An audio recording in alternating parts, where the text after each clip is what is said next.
लोधी राम जी ने उस बालक को ले जाकर के अपनी पत्नी को दिया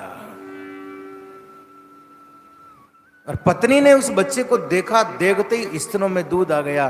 दूध जब ही आता है जब बच्चा पैदा होता है। ये प्रकृति ने, भगवान ने एक व्यवस्था बनाई है। मातृत्व भी जब ही उपजता है महाराज, जब ही पनपता है, जब ही पैदा होता है, जब बच्चा होता है। दूसरे के बच्चे में आपका मातृत्व इतना नहीं आएगा जितना अपना बच्चा होगा। ये मातृशक्ति है। ममता उमड़ पड़ती है महाराज। ममता वो होती है अपने बच्चे के लिए अपने प्राण न्योछावर कर देना। खुद गीले में सो जाए बच्चे को सूखे में सिलाएगी। उसका पालन मातृत्व शक्ति है, एक उपासना है। मां खुद भूखे रहेगी, बच्चों को खिलाएगी। चाहे चिड़िया हो, चाहे कीड़ा हो, चाहे मकोड़ा हो, कोई भी दुनिया की मां हो, जरूरी नहीं इंसान हो। मां मां होती है महाराज। ममता जब ही उमड़ पड़ती है। ये कैसी ममता उमड़ पड़ी? बच्चे को हाथ में देखा, स्तनों से दूध की धार बच्चे के मुंह तक जा रही है। ये कौन सी ममता? अचरज। दूध जब ही आता है, ये भगवान व्यवस्था करता है महाराज। देखो गाय भैंस होती है, दूध निकालते हो आप, लेकिन वापस जब ज्ञापन हो जाएगी, ब्याने वाली होगी, तो उसका दूध सूख जाएगा। स्तनों में दूध नहीं है, लेकिन बच्चा होने के तुरंत साथ के साथ महाराज स्तनों में दूध आ जाएगा। कैसी व्यवस्था करी है भगवान ने महाराज। भगवान का विश्वास नहीं करते हम। है ऐसा कोई वैज्ञानिक दुनिया में? किसी फ्रिज की जरूरत नहीं है, वो दूध कभी खराब नहीं होगा। जब बच्चे को पीना होगा तुरंत ताजा तैयार मिलेगा महाराज। कोई फ्रिज रख रखा है अंदर, लाइट लगा रखी है, या तो भी खराब हो जाते हैं। ताजा मिलेगा महाराज बच्चा होते ही। और जब तक बच्चा दूध पीने लायक है तब तक ही दूध रहेगा। बच्चा जिस दिन रोटी खाने लायक हो गया, दूध सूख जाएगा। कैसी व्यवस्था है बताओ?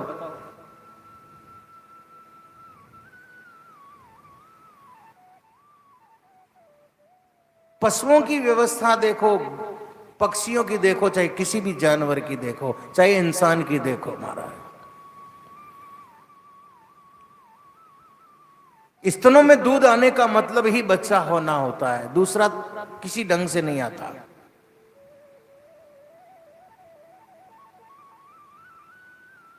चाहे कैसी भी बीमारी भी हो जाए, ठीक है बूंद दो बूंद आ गई, लेकिन महाराज स्तनों में बच्चे पीने जितना दूध है। ये ईश्वर की व्यवस्था है, ये परमात्मा की रचना है। दूध की धार चली महाराज। लोधी राम जी तो सेठ थे नगर के। पूरी नगर में महाराज ढिंडोरा पिटाया, उत्सव मनाया जाने लगा। लोधी राम जी की इस उम्र में बच्चा हुआ। और बच्चा क्या हुआ? कोई देवता घर आ गया है ऐसा लग रहा है। कोई देव स्वरूप परमात्मा ने जन्म ले लिया हो। पूरी नगरी प्रसन्न हो रही है और आनंद उत्सव मनाया जा रहा है। श्री राम जय राम, जय जय राम। श्री राम जय राम, जय राम। श्री राम जय राम, जय जय राम। श्री राम जय राम, जय जय राम। श्री राम जय राम, जय जय राम। श्री राम जय राम, जय जय राम। श्री राम जय राम, जय जय राम। श्री राम जय राम, जय जय राम। ऐसा आनंद, ऐसा उत्साह हमारा। बच्चे को देख करके लोधी राम जी ने धन माया संपत्ति जो द्वार आ गया उसको भरपूर लुटाया। धीरे धीरे बच्चे का नामकरण करवाने के लिए पंडितों को बुलाया। वो खुद पंडित थे, नागरकुल ब्राह्मण थे। गुजरात में नागर ब्राह्मण बहुत है। नरसिंह जी भी नागर ब्राह्मण ही थे, वो भी गुजरात के ही थे। ब्राह्मणों को बुलाया, बोले इसका नामकरण करो। बच्चे के हाथ में जो भी चीज आ जाती महाराज किसी को भी पकड़ा देता, खुद कुछ नहीं रखे। इसलिए देने को महाराज दादू का है, जो देना ही जानता है। इसलिए इस बच्चे का नाम दादू रखा जाए, नामकरण किया ब्राह्मणों ने। सृष्टि की रचना जब करी ना परमात्मा ने, जब भी महाराज दे शब्द ही बोला था। एक शब्द से सृष्टि की रचना हुई। आगे दादू जी महाराज खुद बताएंगे बात। देने से महाराज दादू पड़ा है। दयाल नाम दादू, दयाल। ये दयाल कैसे पड़ा ये भी आगे कथा में सुन लेना है 2-3 दिन में। अधिक देने से नाम दादू हो गया। बच्चा का रंग ढंग भी अलग है, क्योंकि सनक ऋषि का अवतार था। हर खेल में बच्चों को भक्ति भाव से ओत प्रोत राम राम का कीर्तन कराना। बच्चों को यही खेल खेले जाते हैं। एक जगह बैठ गए, हाथ में महाराज चाहे मजीरा नहीं मिले, भटारे बनाएला और पास में बिठा के भगवान का कीर्तन कराना, यही खेल खेलते थे। बच्चे बैठ जाते थे। 7 वर्ष के थे ये। खेलने के लिए जगह कांकरिया तालाब ही था, सामने ही था घर के।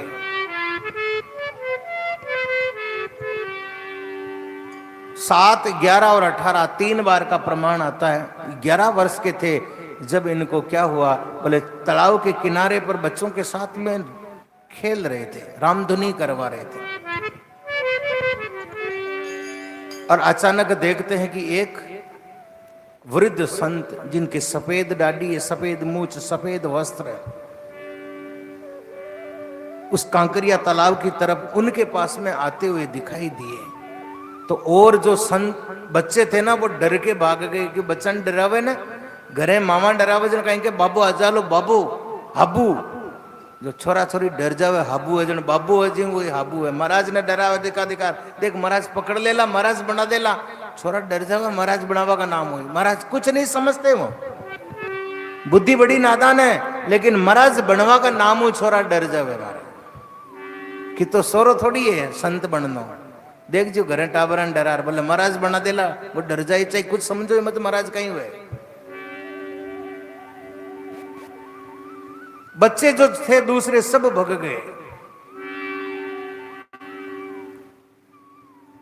बड़े भये दादू जब बालकन माई खेले, वृद्ध रूप धार हरि पीसो आन मांग्यो है।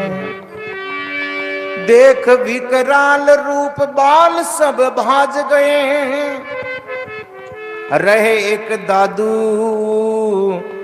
माथे भाग जाग्यो है। दादू जी ने सोचा मेरा भाग जगा है, संत आए हैं। ये पूर्वले संस्कार होते हैं जो ही संतों के पास में आता है। दादू जी दौड़ के नजदीक आए और उन संतों को जाके प्रणाम किया। अभी नानक जी की कथा बताई, वैसे ही महाराज यहाँ दादू जी की प्रणाम किया। संतों ने कहा कि बेटा एक बात याद रखना, गुरु वेद्य ज्योतिषी देव मित्र बड़राज, इनसे भेंट बिना जो मिलो तो पूर्ण हो बिना काज।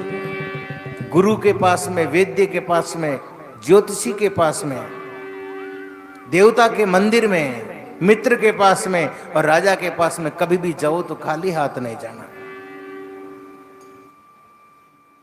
दादू जी समझ गए कि संतों के चरणों में कुछ न कुछ भेंट रखना है। वो खेल रहे थे तो महाराज जो पहना हुआ चोगा था उसको भी पेड़ के टांक रखा था।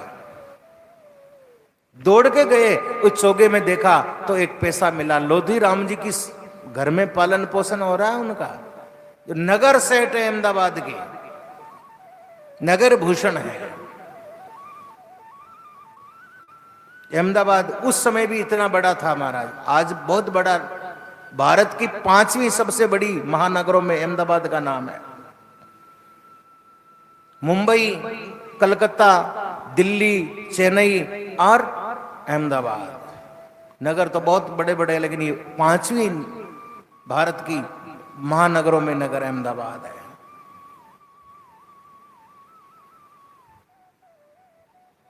और उस नगर के सबसे बड़े सेठ के दादूजी महाराज के घर चोले में एक पैसा मिला। पैसा को ला करके गुरु को कभी भी दिया नहीं जाता, याद रखना। ये हमारी संस्कृति है और गर्व है भारतीय संस्कृति पे। हर शब्द का अलग अर्थ निकलेगा महाराज। मंदिरों में लोग लिख देते हैं दान पात्र भगवान को आप दान दोगे, बड़े दानवीर हुए आप। कितनी बार मांगने आया भगवान, दान उसको दिया जाता जो मांगने आता है। राजा कर्ण महाराज बलि की नगरी में विराजमान है। में दान किसको दिया जाता है? जो कोई मांगने आता है उसको दान दिया जाता है। मंदिरों में पात्र के आगे लिख दिया दान पात्र। क्या मतलब हुआ इसका? कितनी बार मांगने के लिए आया भगवान आपके पास? गुरु को और भगवान को, माता पिता को समर्पित किया जाता है महाराज, दिया नहीं जाता है। बेटा कमाई कर रहा है, माँ बाप को पैसे दे रहा है, कोई दान में दे रहा है क्या? ये शरीर उनका दिया है, कमाई उनकी दी है, लाकर के उनके चरणों में समर्पित की जाती है। भेंट होती है, समर्पण होता है, अर्पण किया जाता है। दादू जी ने लाकर के एक पैसा हाथों में आगे किया। गुरुदेव बोले पैसे का क्या करूं, गुरु के पास में आए हो तो प्रसाद लेके आओ, जाओ। पैसे को स्वीकार कर लिया, बोले इसका प्रसाद लेके आओ, जाओ। बालक दादू जी 11 वर्ष के थे, अहमदाबाद नगर की ओर गए। नगर में सबसे पहले पनवाड़ी की दुकान आई। पनवाड़ी समझते हैं? जो पान बेचता हो। पान कौन सा? खाने वाला, मीठा पान। वही थी दुकान। बोले प्रसाद दे दो। अब आजकल तो पान चलते हैं कई 420, 320, सैकड़ों नाम है पानों के, जड़तार, उड़तार, पता नहीं कैसे कैसे। लेकिन पहले पान केवल मीठा ही होता था, गुलकंद का मीठा पान प्रसाद उसने दिया पैसे का। दादू जी ने वहीं से तुरंत लिया। क्यों? भगवान खड़े हैं, गुरु इंतजार नहीं कर सकते। गुरु को इंतजार नहीं कराया जाता। तुरंत पैसे को लेकर के गए और हाथ में आगे किया, लो भगवान। भगवान ने उस प्रसाद को उठाया और अपने दांतों से आधा तोड़ा। चाहते तो हाथों तोड़ सका, चाहते तो हाथ से भी तोड़ के प्रसाद दे सकते थे। दांतों से आधा तोड़ के आधा खुद ने खाया, आधा दादू जी को कहा कि ये प्रसाद लो। और भगवान का, संतों का दिया प्रसाद महाप्रसाद होता। महाप्रसाद देवा ने दुर्लभ, संत सदाई पावे।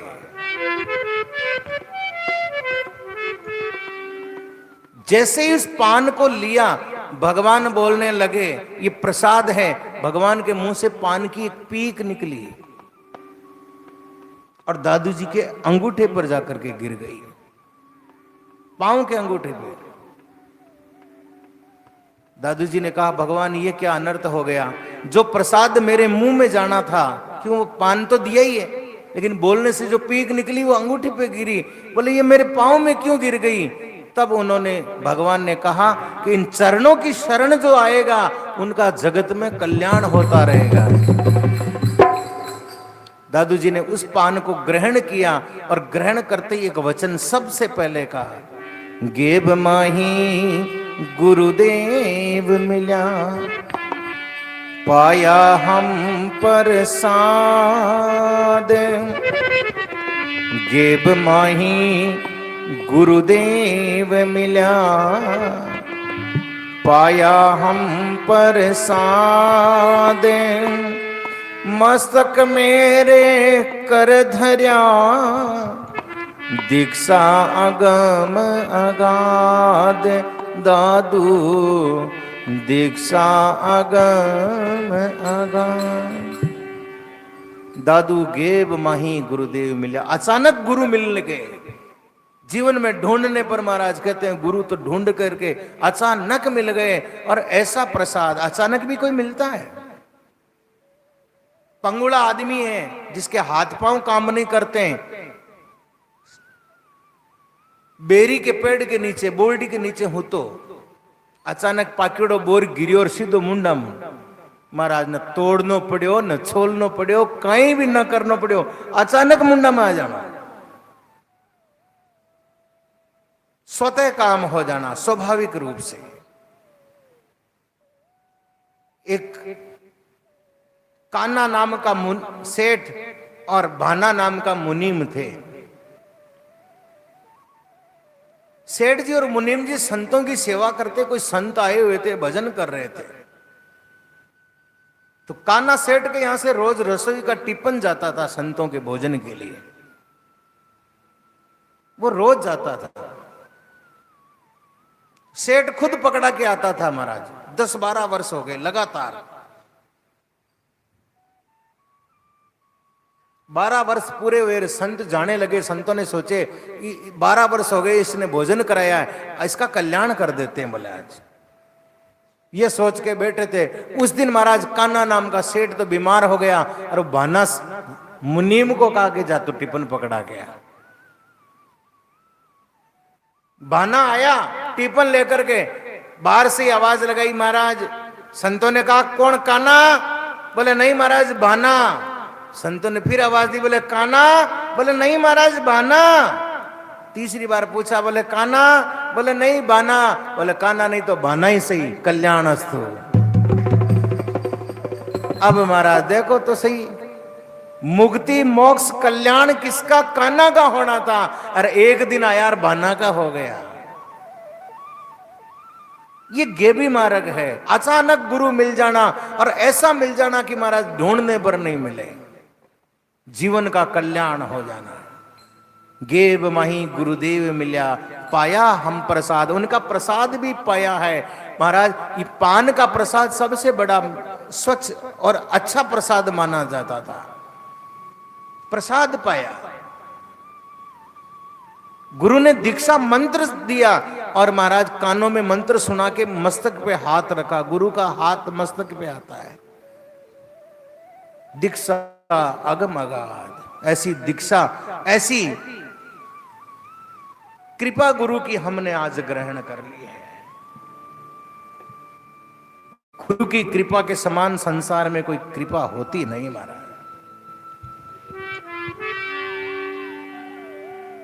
गुरु की कृपा जिसने पाई, सतगुरु का नाम अंदर भीतर में प्रवेश कर जाए, जिसके सुनाने से महाराज नाम सुनते ही एक ऐसी अभिलाषा, एक ऐसी इच्छा, एक ऐसी लगन लग जाए। दादू जी महाराज ने कहा गुरु ने जो मंत्र दिया, देते ही मुंह से वाणी निकलना शुरू हो गई, अनुभव वाणी। सदगुरु ऐसा कीजिए राम रस माता, पार उतारे पलक में दर्शन का दाता। गुरु ऐसा मिला जो निर्धन को धनवान कर दिया महाराज। नाम नहीं थे हमारे पास में, हम निर्धन थे। जिसके पास में नाम नहीं है वो निर्धन है। ये बाकी का पैसा तो यहीं रह जाएगा महाराज। कबीर सब जग निर्धना धनवंता नहीं कोई, सो धनवंता जानिए जा रे राम नाम धन होए।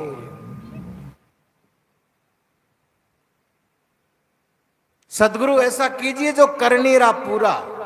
आधा गुरु काम नहीं करता। उन्मन ध्यान धरे जहां चंदन उगे सूरा, सदगुरु ऐसा कीजिए जो करनी कर पूरा। ऐसा गुरु देखा है जो महाराज भीतर प्रकाश कर दे। दादू जी ने उस गुरु को धारण किया और उस नाम को जपता रहे। 18 वर्ष की आयु हुई। वही गुरु वापस आए। गुरु की जीवन में आवश्यकता बार बार पड़ती है, एक बार ही नहीं पड़ती है। वह बना लिया और गुरु जी ने छोड़ दिया। पाचा गुरु जी कदी मिलिया ही कोनी महाराज, एड़ा गुरु बनाया न्याल न हो गए।